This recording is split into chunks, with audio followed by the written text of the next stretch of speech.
you guys said you wanted to see the processes behind the covers that I do during the I Listen to Nothing But challenges. But challenges. Anyway, I'm going to screen share and I'm going to walk you through how I recreated Comatose. Now, I record a lot, but I'm also not like a trained professional necessarily. So you're probably going to see some stuff that's super wacky. I'm in Logic Pro. The first thing I did was I actually pulled the original drums out of the track.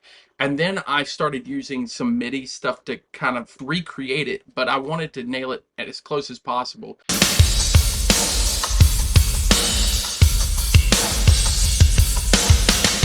Once I got the drums down and made sure my tempo and everything was set, I knew that I probably needed to nail the guitar part first. I just used some stock Logic plugins and just tweaked them a little bit. I recorded with my Fender Stratocaster, and then I recorded it one track right here. You can hear it's really low.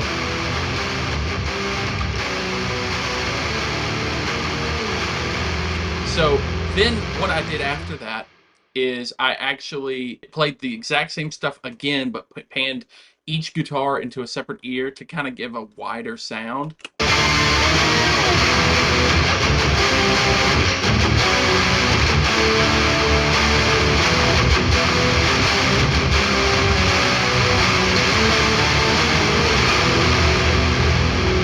I realized, because I talked to several people, that Skillet, they played this in open B tuning.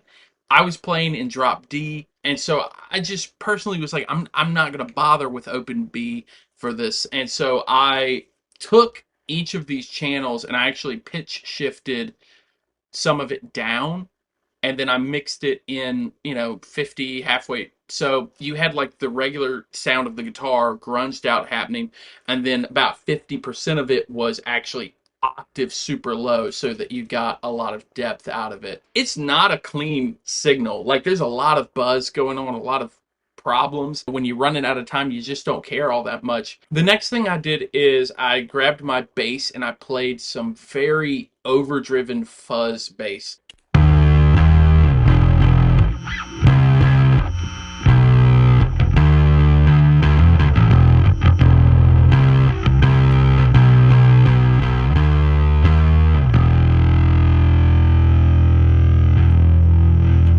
When I added that, the octave situation, and all of the grunge together, it sounded pretty close to kind of the guitar sound. Very messy though, but it sounded all right, and it got close enough.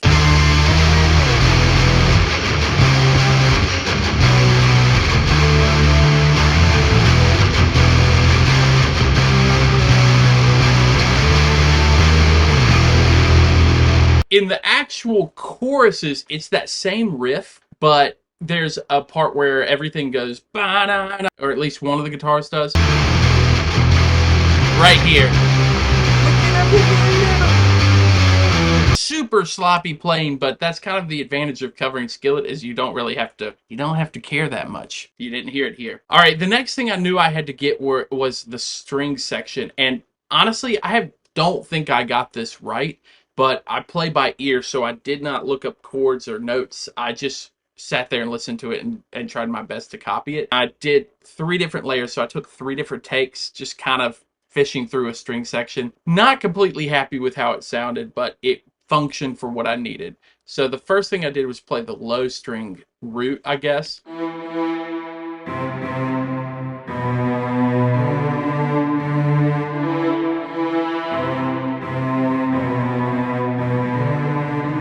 Then I played a little bit higher, playing the melody of what you hear.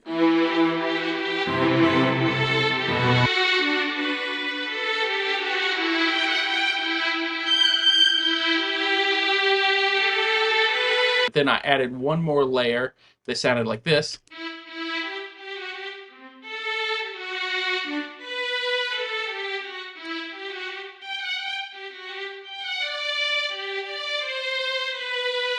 I'd kind of gotten the hang of what I wanted there, and so once it combined, it functions how I need it, like I've said.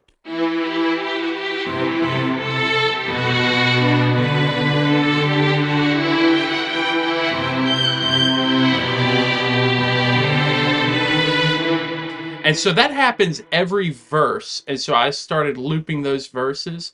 And there is one part at the end of the bridge that sounds like this.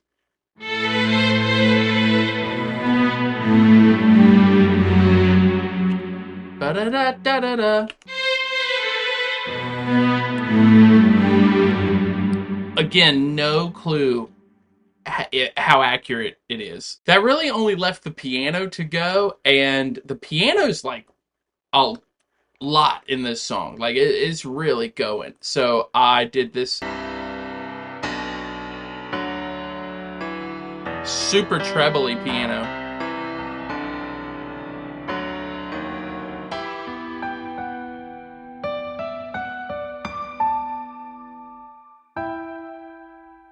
It's very calm in the verse.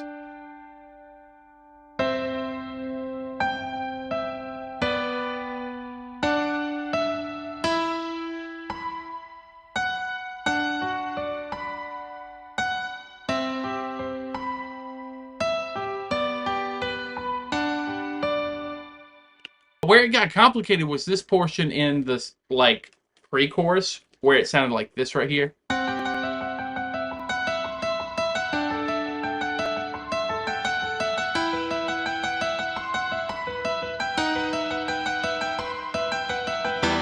It took a lot to get that part down. In fact, I would say that took the most time was getting the right take for it. You can still see where there's like some mess ups and weird things in there.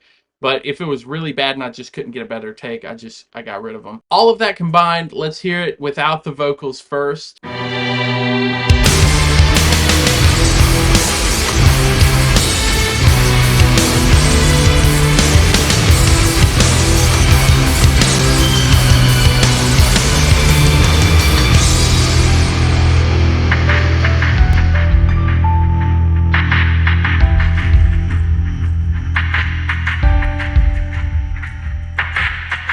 I pretty much used this reverb on everything called Crystalline by Baby Audio. I used it on all the vocals, all the guitars, all the drums. I also used another plugin from Baby Audio called Smooth Operator, which is kind of like a compressor EQ. When it came to mastering it out, I used an exciter, a linear EQ where I dug out some of the low because it got really muddy, then a multipressor to get it back up.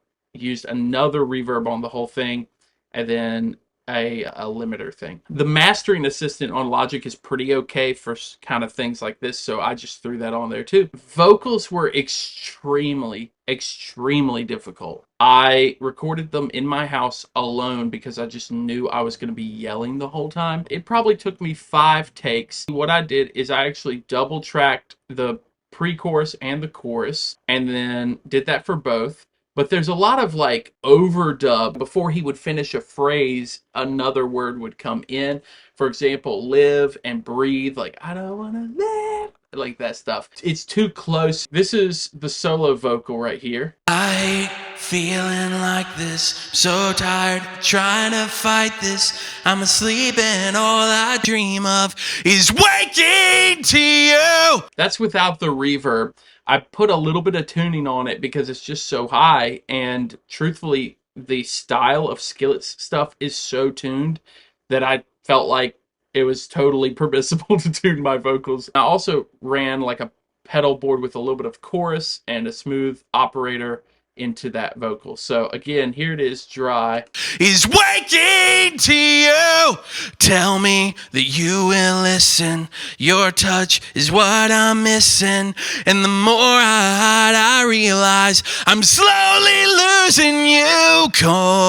Comatose. Added that reverb to it and it sounded really cool. Comatose. I'll never wake up without an overdose of you. Double tracked, I just sang it again, and it sounded like this. Comatose.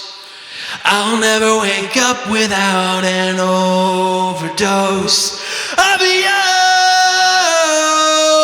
I don't wanna, just to feel you next to me, you take your pain I feel.